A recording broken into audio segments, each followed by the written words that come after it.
Good. So I'm going to introduce you as my friend, Kelly McDaniel, who wrote Ready to Heal, and then now this new book is Mother Hunger. And my experience with Kelly is an amazing therapist who really cares about her clients, B, somebody who understands trauma, and those deep hollow wounds, of people that are struggling and wanting to find healing for that. So I think the book Ready to Heal, it kind of says it all with, the preparing clients to do that.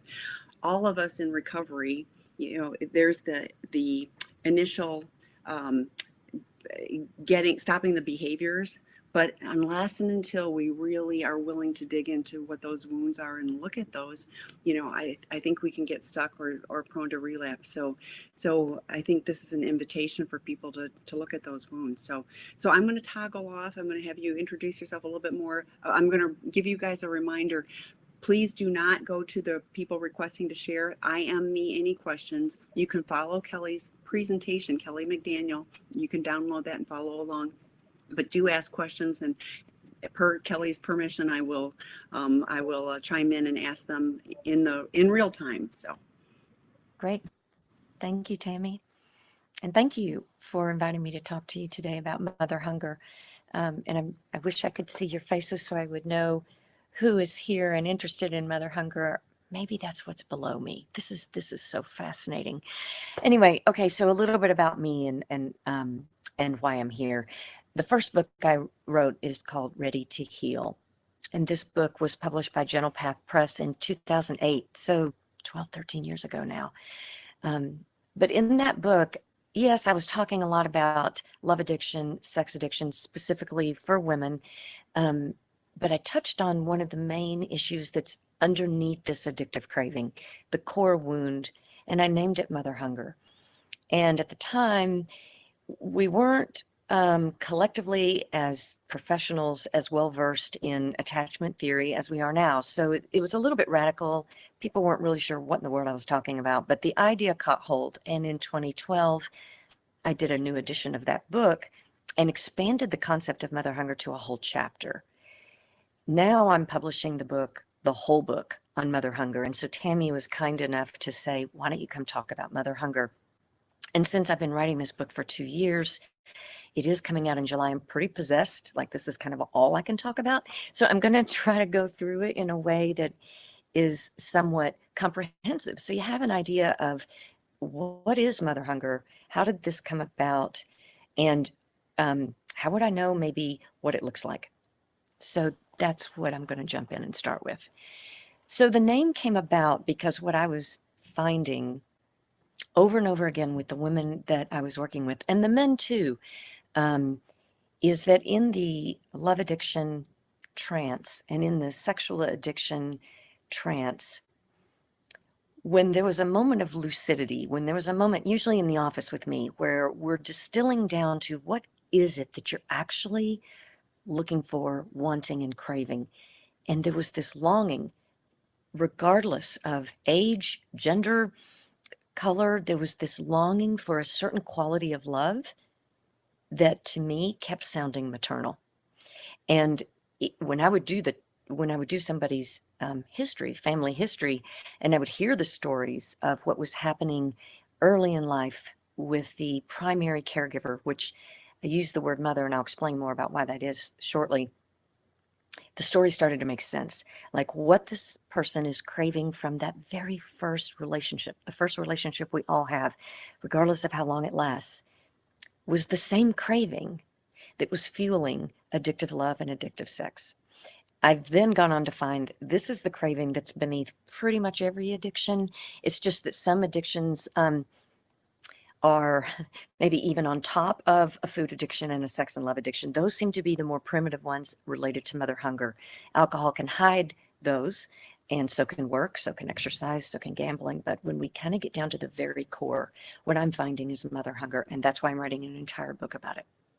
So what helped me first name the term, and I think that naming is what's really important, because until our body, until our brain has the correct name for what it is we're actually feeling and thinking, our healing process can get stalled. Our healing process can actually get frozen. I actually think it's frozen grief because if we can't name the pain, we don't really know what's happening, and the brain is searching for a way to help us heal. That's its job. And as soon as we give it the right name, the brain does its job. It's designed to heal us, and it can. But without a name, we flounder a bit. And so I was trying to understand the concept of what I was seeing in my office, and I stumbled on this book called Motherless Daughters. This was back in probably 2011. So I'd already said mother hunger, but I wasn't sure what, I still didn't even know what I was saying. I just knew what I was seeing. And then I read Hope Edelman's book, and it was written, she's a journalist, written for adults who had lost their mother very young in life, before the age of 15, 16, 17. And I was looking at her description of what these adults look like in life with arrested emotional development, a constant grief, a constant feeling of longing and yearning, a kind of many had addiction. And she was tying it to the grief of having a dead mother and trying to navigate life without a mother, and how hard that is and how painful that is. What I was finding is that everything she used to describe the adults who had no longer a mother on the planet were the same symptoms that my clients had who did have a mother on the planet, but whose mother didn't act like a mother. So then I came across the work of Pauline Boss, who wrote a book about ambiguous loss. And this helped me make sense of what I was seeing. Ambiguous loss is when we don't know we've lost something because it's technically still there. So we have a mom. She's physically present. She's on the planet, but she's not emotionally there for any number of reasons. It could be her life is too chaotic, her own trauma, her addiction, her mental illness, and or maybe her inability to literally physically stay present. She's gone a lot. So whatever the reason is, we have a mother, but she doesn't feel like a mother. Ambiguous loss helped me understand why my clients were showing signs of having lost, having grief from no longer having the love that it looked like is right in front of them. So if any of you are in relationships, let's say, or you yourself have struggled with living with active addiction, you understand ambiguous loss because you've got a person there, whether that's your partner, your parent, your child, who's in an addiction, but they're not really there. And so we call that ambiguous loss. And so that's very much tied into the concept of mother hunger. And I found that what I see with my clients and for the many women who have come to seek treatment for mother hunger is the pain of having a mother who's there but not being maternal can almost be more difficult than having no mother at all. When the mother's gone, you go ahead and grieve. But when she's there, that grief gets delayed. We keep hoping that she's going to act like a mother. We keep hoping for change, and that pathological hope gets frozen into a grief state. And I'll talk more about that as we go along, but I think it is that frozen grief that drives us into addiction, because that's one way we can cope with grief that we can't heal. So a word, mother hunger, I think speaks for itself, but a lot of people weren't sure what I was talking about. They weren't sure if I was talking about the craving to be a mother, the craving to act like a mother, but really what mother hunger is the craving for a certain kind of love that we associate with maternal love. It's a term that describes what it feels like to grow up without a quality of mothering that imprints emotional worth and relational security. Mother hunger feels like an emptiness in your soul. And it's hard to describe it because usually this emptiness sets in during infancy before our language is even formed. Definitely sometime between the ages of 0 and 3 years old is when mother hunger can begin, and I'll explain why. The term mother hunger captures this, what we live with in adulthood, kind of an inescapable, insatiable yearning for love. The kind of love we dream about but can't seem to find. And we think it's romantic love that we're looking for, but it's not. We think it's birthday cake that we're looking for, but it's not. And we think it's just the next glass of wine, but it's not. What we're really longing for is the love we didn't receive during those formative years. And this doesn't mean that we were too needy. This doesn't mean we were spoiled. This means we're baby mammals and we didn't get the essential elements that little mammals need to have a secure attachment and an optimal brain functioning. Okay. So, to move on, let's talk about why naming mother hunger is so important. And I'm kind of looking at my slides as I'm talking with you so that I stay on track. So that's why you'll see my eyes moving around. The brain loves it when we find the right name, which is what I said earlier. We're designed to heal. Like, we have to really get in our own way not to heal. But part of the reason we struggle is if we don't have the right name, we don't know why we keep going through the same cycles of the same pain, looking for a different answer.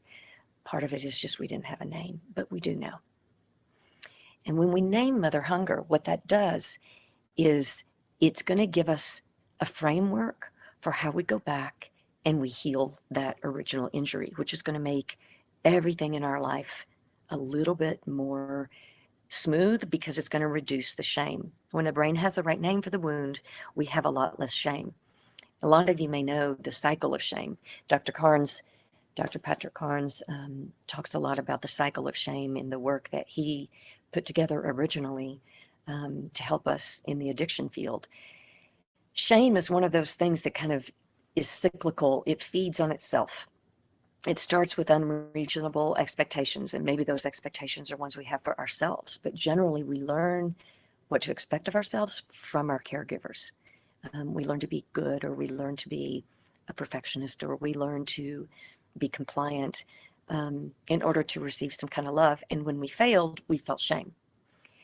And inevitably, we're going to fail because those expectations were unreasonable. They weren't something children can do. And it wasn't our job to take care of our caregivers. But that's what we were doing. If we rescue mom or dad, surely they will then be our mom or dad, right?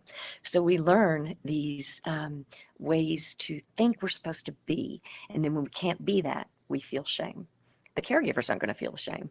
We're going to feel the shame when we don't meet their expectations. So then the belief is that I'm flawed and that I'm not lovable. And then we just try harder and we try harder and then we fail again. And then again, I'm flawed and I'm unlovable. So that's the shame cycle that is pretty mainstream in psychological textbooks and training. But I think Patrick Carnes really explained it well in all of his writing about sexual addiction.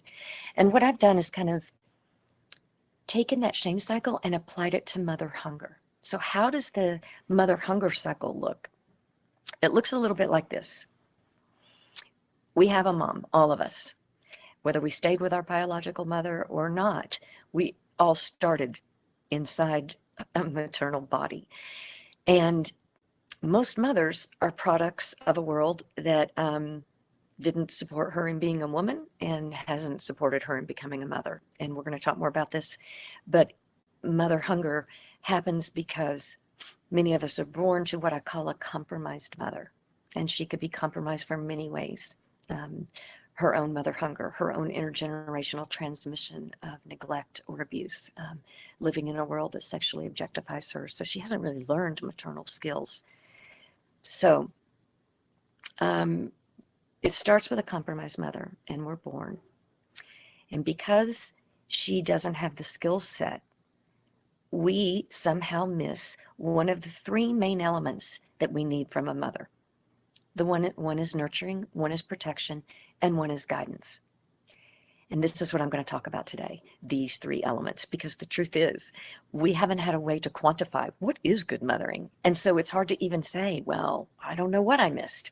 So you'll know after today. But anyway, so we missed one of these three. Let's say we miss nurturing, or we miss protection, or we miss guidance. What happens is we're so young when we miss these things, and I'm going to be explaining that our little bodies, as they're forming, if we don't have those adequate elements, are going to vacillate between a fear state, a flee state, or a freeze state. And we can get emotionally arrested into one of these states that's meant for protection, that's meant for danger. So when we're constantly prepared for danger, our brain cannot, when we're young, it cannot identify that the threat is the way we're being cared for. It just can't. So internally, this becomes our fault, our lack of development, our lack of ability to think or regulate our emotions, our fault. Something's wrong with me. And we go through all kinds of psychological gymnastics to come out of the feeling that it's all my fault, which in other words is the shame.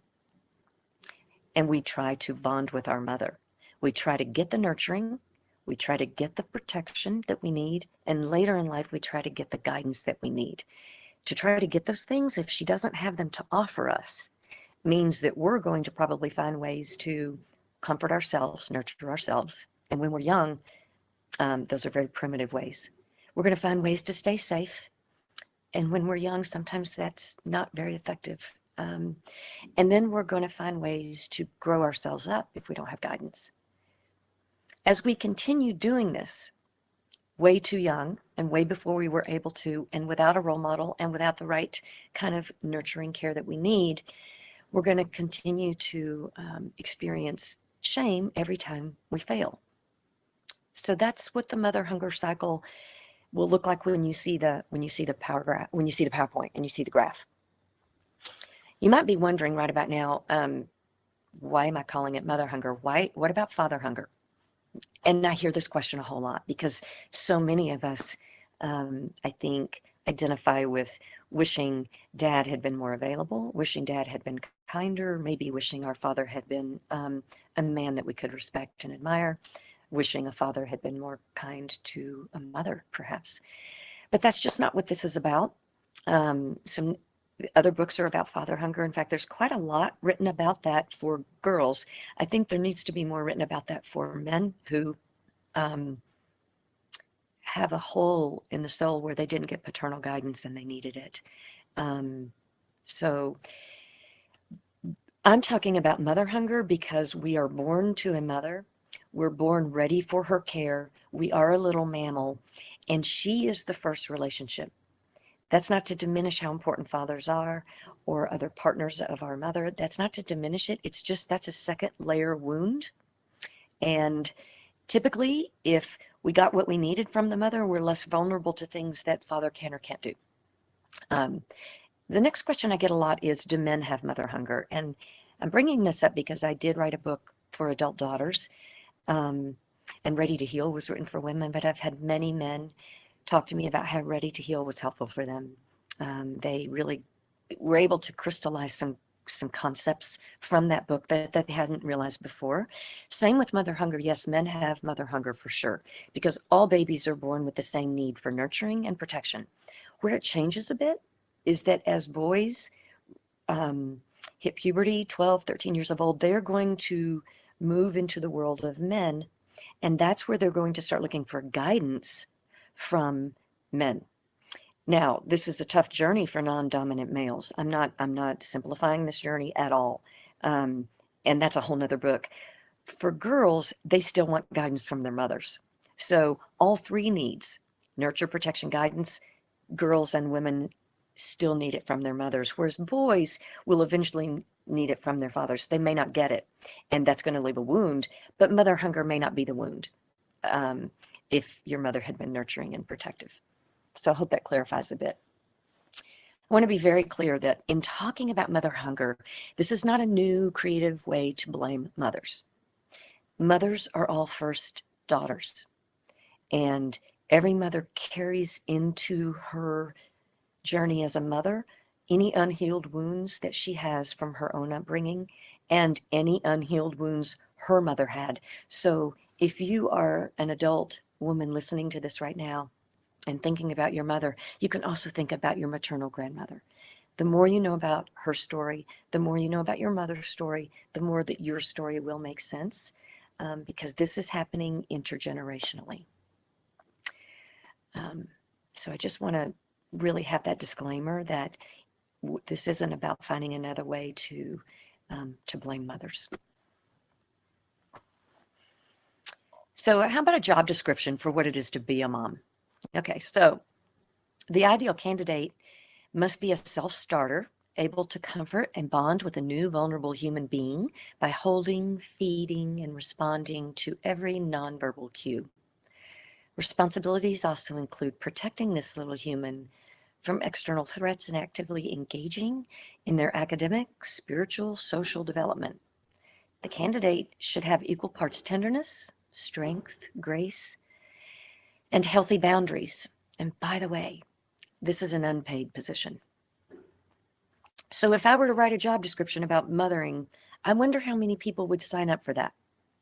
I wonder if we had this job description in our health classes in high school, how many of us might start really thinking about, do I want that job?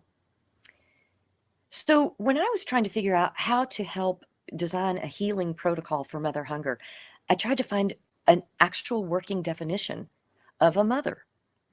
And here's what I found, y'all. This is crazy.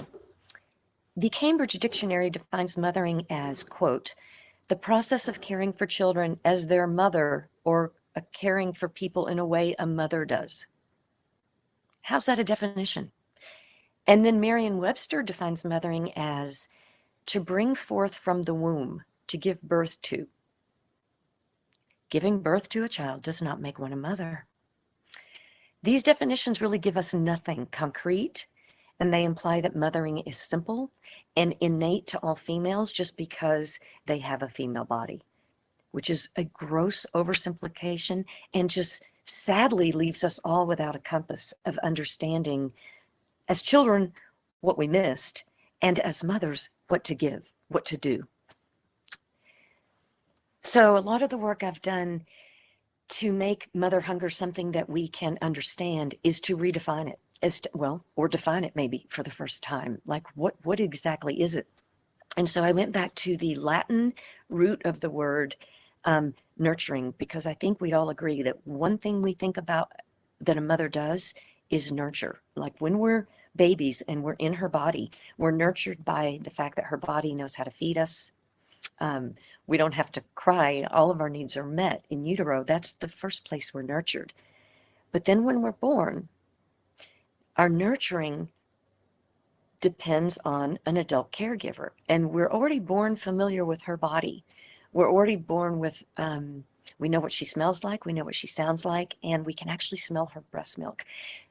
And the root word for nurturing is actually nutrire.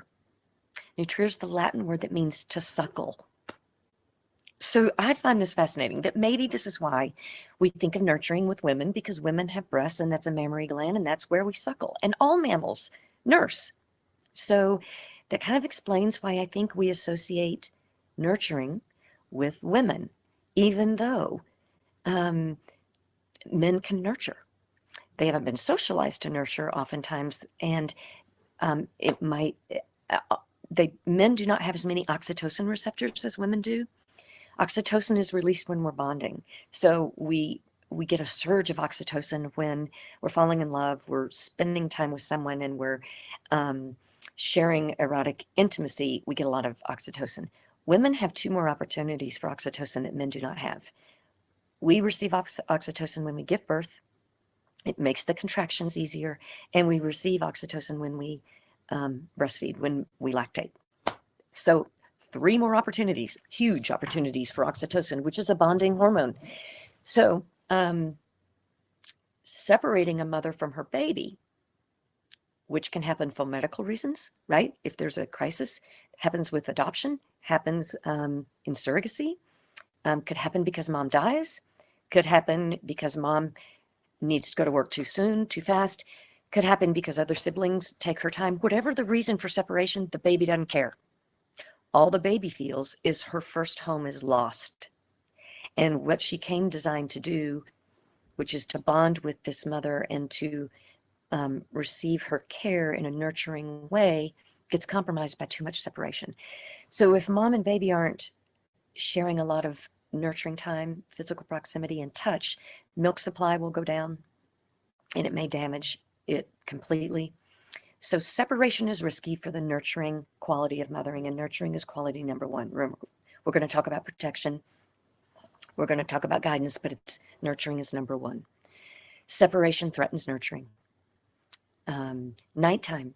If you think about nighttime and sleep time for a baby, that means separation. If the baby's separated from the mom, separation means danger. Babies weren't left alone in the wild. It was dangerous. And so care to think about what helps infants sleep in a safe way helps with nurturing. Sadly, many of our mothers and their mothers were trained to leave babies alone to cry it out in the crib.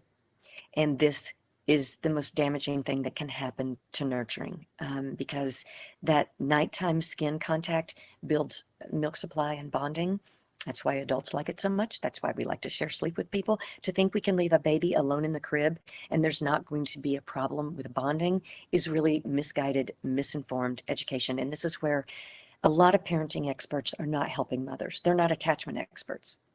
So what we're really trying to do is build attachment, because attachment, which we now know is the main psychological theory for what creates mental well-being and health and a buffer for addiction, it's all about attachment.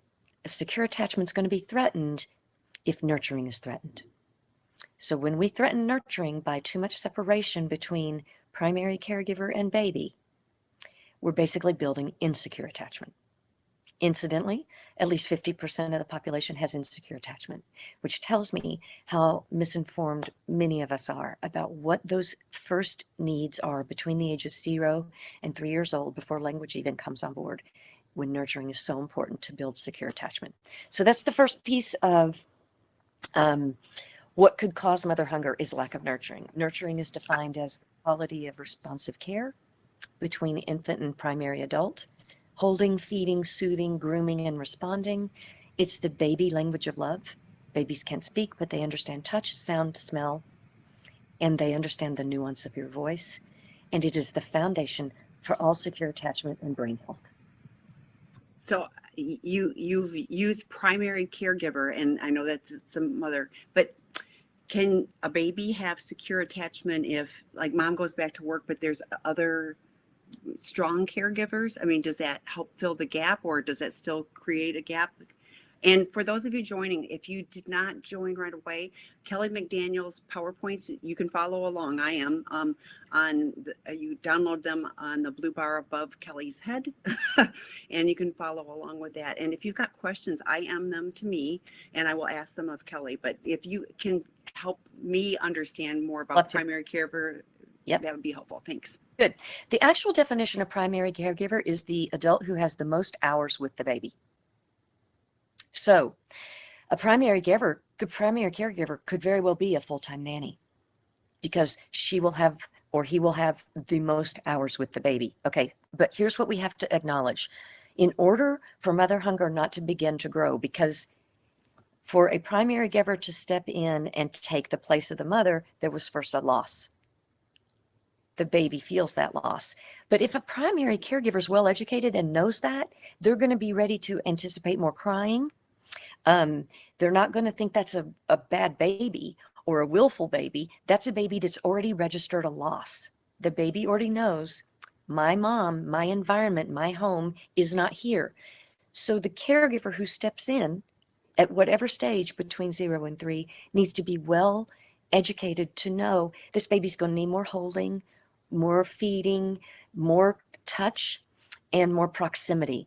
And if that happens, you're not going to have mother hunger. Yes, a primary caregiver can totally step in for the mother, but a bunch of them, not so much. That's why we call it primary. And that's why putting little babies in daycare can be a setup for mother hunger, because what the science is showing us is that those little 6-week-old babies, those 4-month-old babies, those 12-month-old babies have 75% more cortisol in their saliva than babies that are with one primary caregiver during those formative years. And for those of you that don't know what cortisol is, that's the stress hormone that gets released in our bodies when we need to run or fight. Babies are not supposed to have cortisol. And so what a primary caregiver is doing is minimizing stress, minimizing distress, so that there's no cortisol and adrenaline in those babies' bodies. That damages brain growth. So we now have the science that shows us that when babies have too many different caregivers, there's inconsistency, there's not enough of nurturing, they're going to have too much cortisol in their body. Does that answer the question? Great. Okay. I need to move on to protection, or we're not going to get through the 3 elements, and I really want you to have the 3 elements. So let's say you've got a mom who was super nurturing and so wonderful, and so that category got met. But what if mom is frightened in her own home?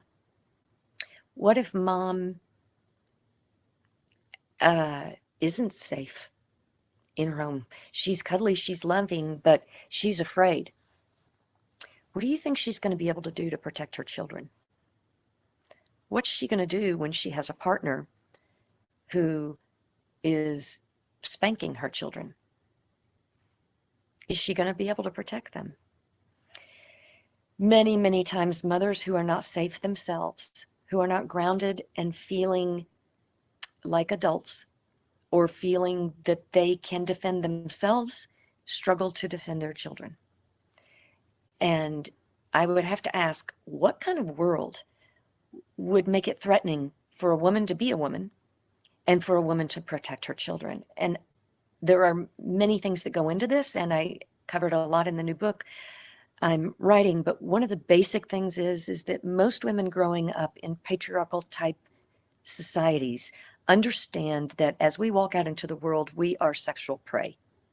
We can be attacked, we can be raped, we are vulnerable. If we didn't learn it as children, we might learn it as teenagers, we may learn it as adult women. We know we're vulnerable, we hear it on the news, and even if nothing happened to us personally, it's happened to a friend, a sister, a mother, an aunt, a neighbor. We know it could be us next. This causes us as women to generally have a certain sexual alarm system that's running all the time in our bodies, and it puts us a little bit on edge. And when we're on edge, our voices go up, our face contorts, we might be shrill, we might be tense, we're sometimes pretty anxious. Not the best recipe for feeling like we can lovingly nurture and protect our children when we ourselves are afraid. So this is a systemic problem. This is not a problem that just can easily be handled by telling one woman to protect her child. So one great example of this, if you all have already seen this, or if you like podcasts and Netflix, who doesn't right now, watch Dirty John, The Case of Dirty John, which it was a real-time story, real-life story, first in a podcast. Later, Netflix did the series with Connie Britton as the mother. She was phenomenal. But the way that the podcast is done and the way that the Netflix series is done is they're looking at Connie Britton as the victim, because she does end up attracting this man who was just a con artist. And he just was not a good person. And incidentally, this was her fourth or fifth husband. So she's raised two daughters with lots of men. They're used to not feeling very safe in their own home and not trusting their mother's choices. Well, then she brings in John, and they know right away there's a problem, but she makes them the problem.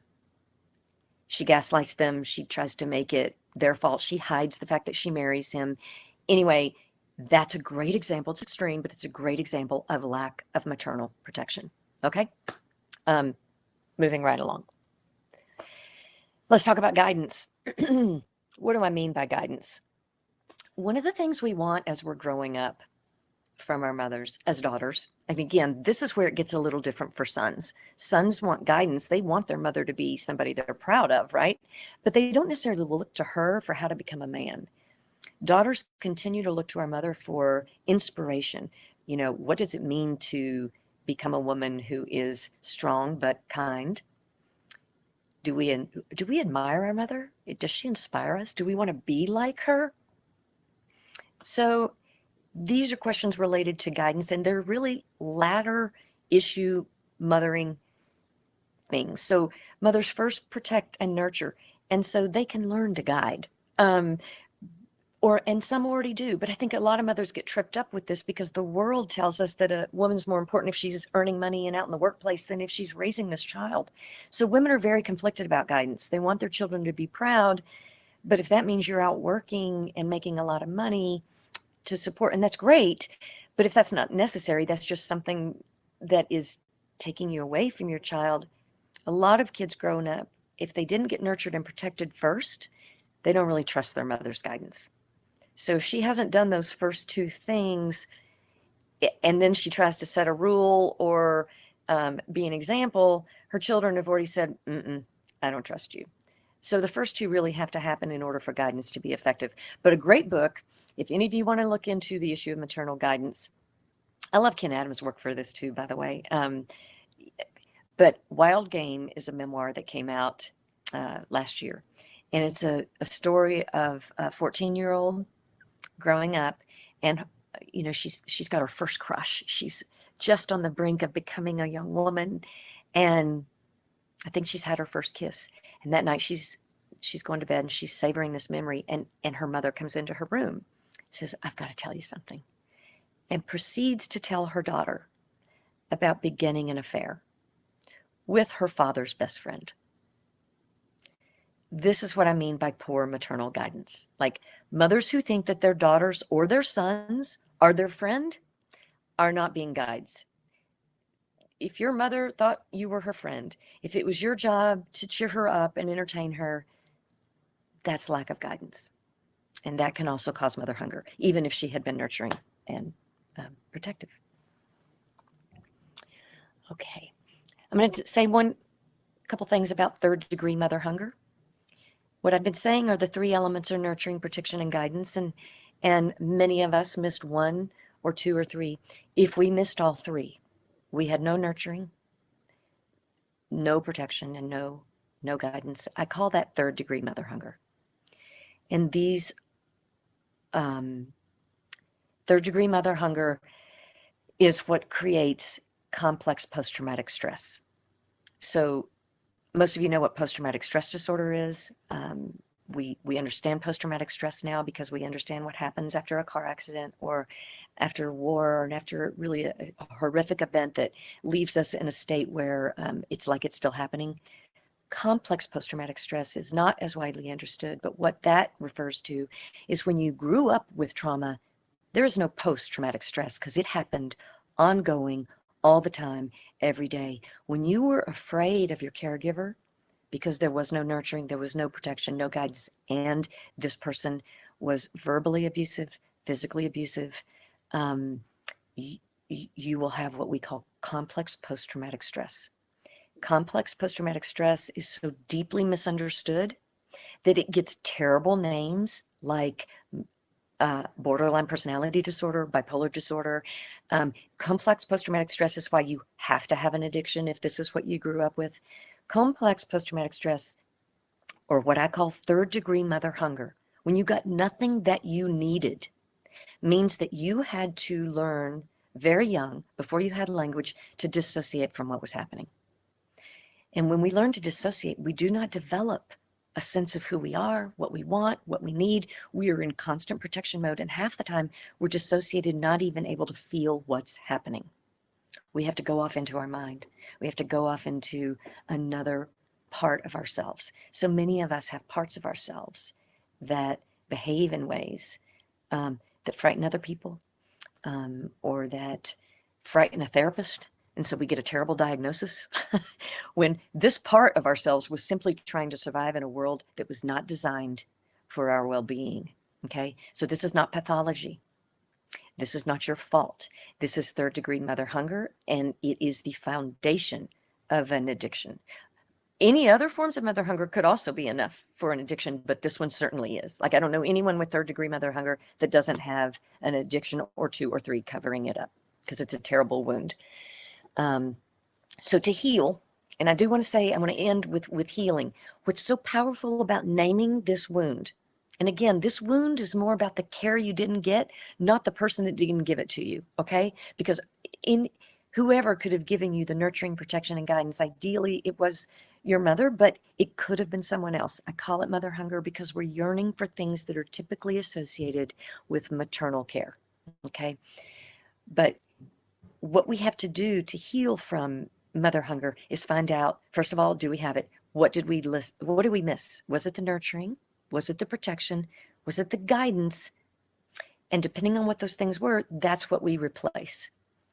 If it was all three, you have to have clinical support for that. You just can't do that by yourself. But the others, I've seen them heal in 12-step programs with sponsors, with good friends, with good partners, with good role models. I mean, it's much easier to go find like a business coach because you need guidance than it is to go back and find someone to nurture you.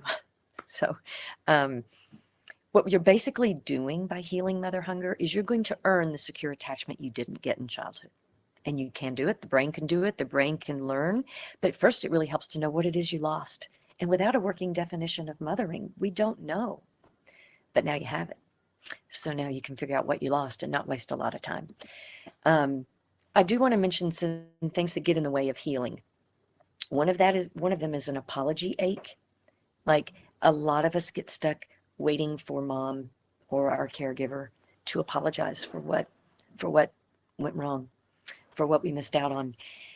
And we can get stuck in that apology ache. And if we don't know that we're actually waiting for an apology from a parent, from our mother, we might think we want an apology from a lover or from a best friend. We can transfer that apology ache onto anyone because that original apology never happened. Part of what creates mother hunger is that when our mother does something that's hurtful, but then doesn't acknowledge it and repair it. In fact, she might blame us. She might say, oh, you're just so difficult. That's what really causes the wound, not the mistakes. A mother who makes mistakes is human. And fortunately, mistakes don't create mother hunger. It's the lack of repair that creates mother hunger. And so many of us are walking around with this apology ache where we're yearning and longing for her to recognize what she did and say, I'm sorry. And if your mother's not alive, that's not going to happen. And even if she is, it's probably not going to happen. So it's best not to hope for that and go ahead and start grieving. Go ahead and start grieving what you didn't have, because what gets in the way of healing is frozen grief. And here's another reason why grieving is so hard. I think because talking about our mothers is so taboo in our culture, it makes it really difficult to name this injury and then find help for it. It's not like it's cancer and you can go to a cancer support group. There is no mother hunger support group. So what I call this grief for missing out on nurturing or protection or guidance is really disenfranchised grief. It has no home. There's nowhere to go. So it's really normal to get stuck in that grief process that we all taught we were taught it was pretty linear, right? You get angry or you bargain, and there's these stages of grief. That does not apply to mother hunger. That applies to grief that gets recognition and support. You're still going to go through those phases with cancer or with even in recovering from an addiction. We now have more support for that. We need more support. It'd be so great to have mother hunger support groups so that you talk to other people about the lack of nurturing, about the lack of protection and guidance, and that grief gets airtime and it's no longer disenfranchised. That's one of the biggest things that will help healing this injury. Okay, so I think that wraps me up. Tammy, I think I got it all in. You did great. So for those of you, if you missed the PowerPoints, they are on under the Kelly McDaniel. If you click on that in the blue bar, you'll see that. And this is from, you do have a question. So if you have questions, please IM them to me and I'll read them. So this is from a male, and I'm kind of thinking he may have come in a little bit later. So hi, Tammy, thank you for chairing the meeting. I think this is a fundamentally important topic concerning the origins of addiction, as I can identify with the speaker, is predominantly about mothers and daughters, but not much about sons if we cannot suffer from this loss. And she did talk about that, so I do want to, but this is painful. My mother was a violent woman who beat all the children and also put the stepfather in the hospital twice.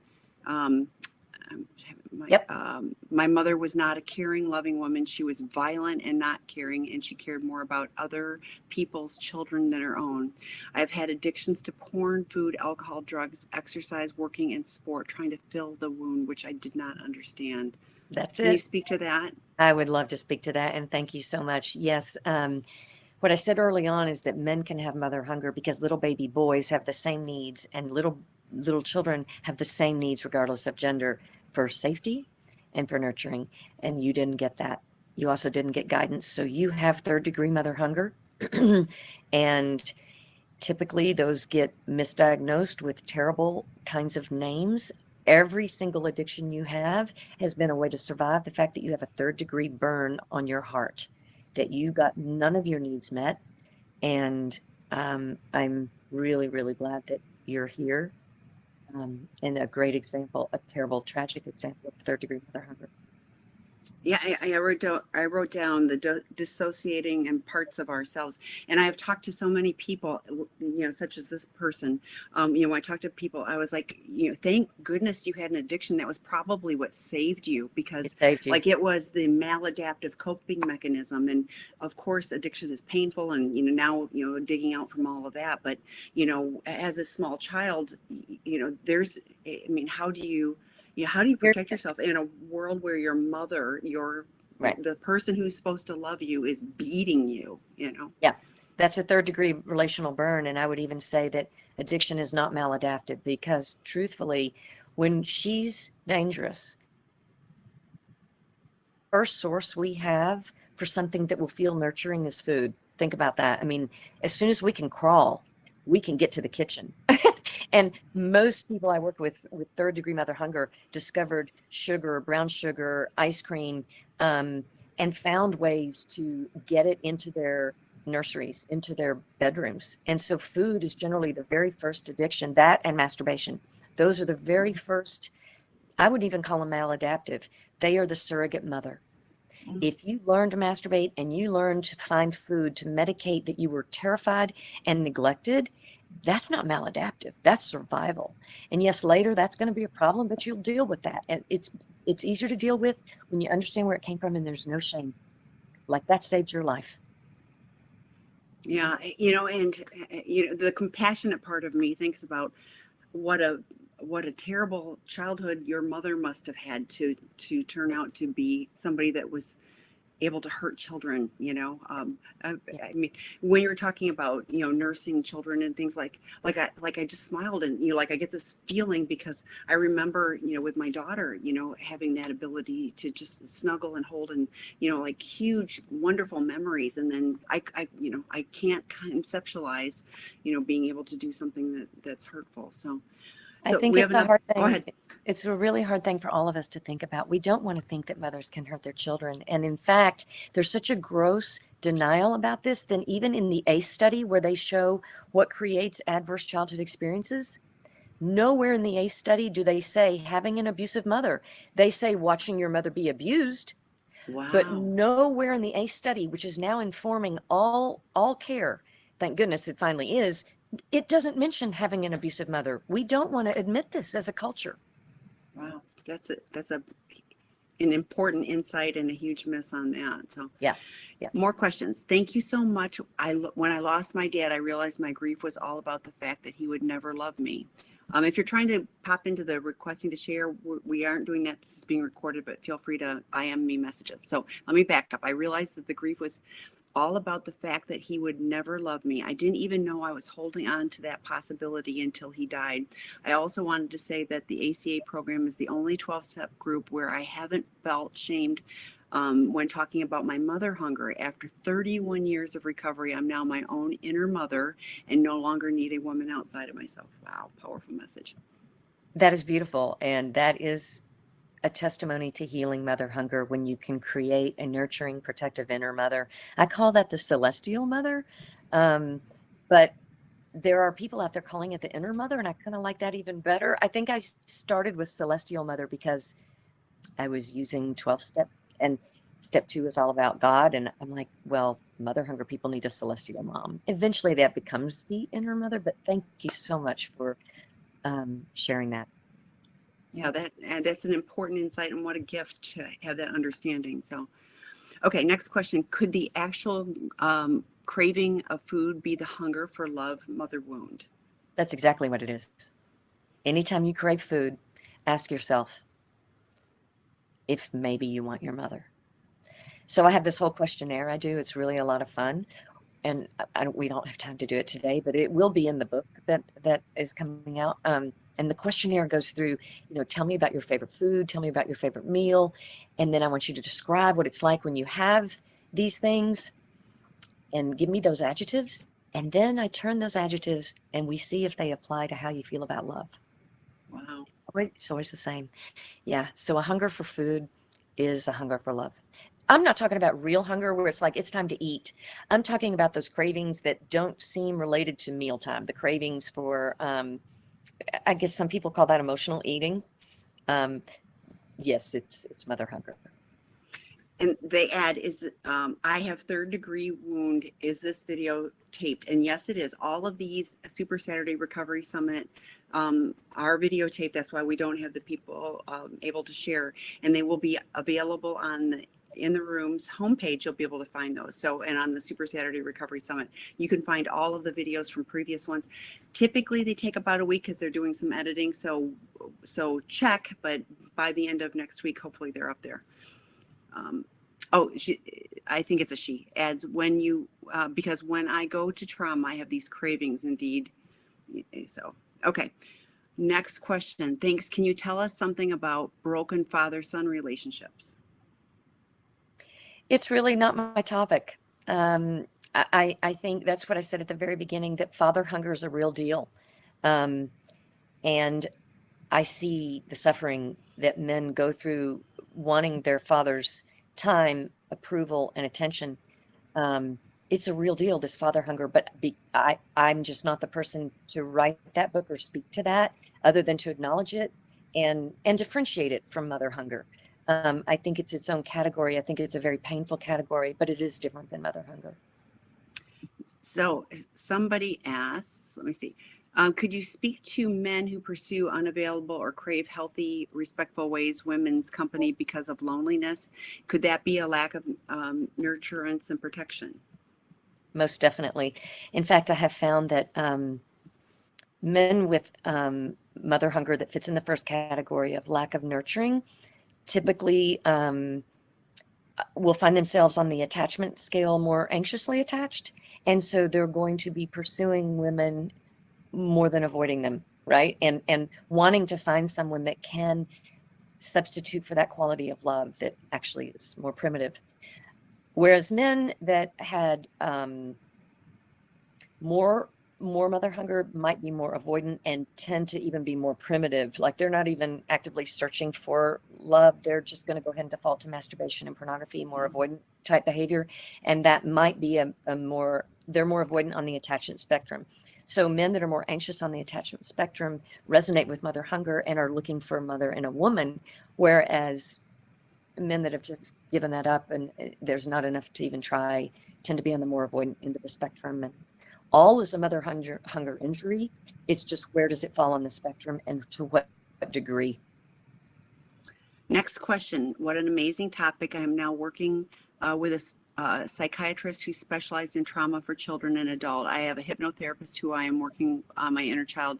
I feel that this has helped so much. I have forgiven my mother. She did the best she could. It's never easy to talk to people about my childhood, as I don't want to be seen as a messed up person or victim. I'm doing it here in a treatment center and seeking integrity. I've also healing especially step 4 and 5 has helped me a lot. Please let me know if there's anything else I could do to help. Wonderful. Sounds like you're doing everything that you need to do to repair this injury, because you're getting guidance, you're getting good treatment, you're getting nurturing because you're surrounded by caring people, and it sounds like you're safe. So what I love about what you said is you have forgiven your mother, and that's so lovely. And I think sometimes people think if they forgive, they've also then healed. And those two things don't always go together. You can forgive because you understood she was human, but you still need to go heal what she wasn't able to do so that you get to enjoy the benefits of secure attachment that you earn yourself, and you're earning it.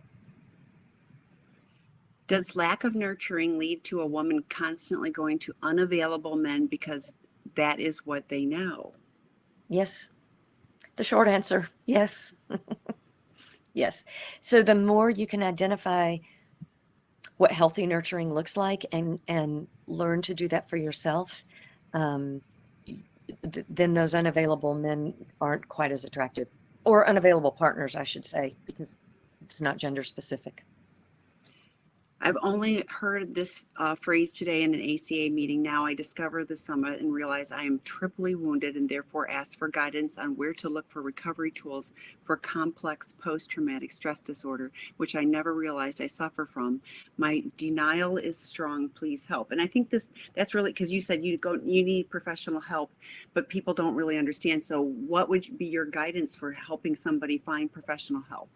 Okay, so my guidance would be, and this might be something you can put in the show notes, I'm not sure, but cptsd.org. So Google cptsd.org, and there's a whole organization that can direct you to treatment providers as well as educate. But I would also say that if you find a clinician who needs to have these things, they need to be trauma trained, meaning they do EMDR, they do somatic work, and they understand early attachment processes.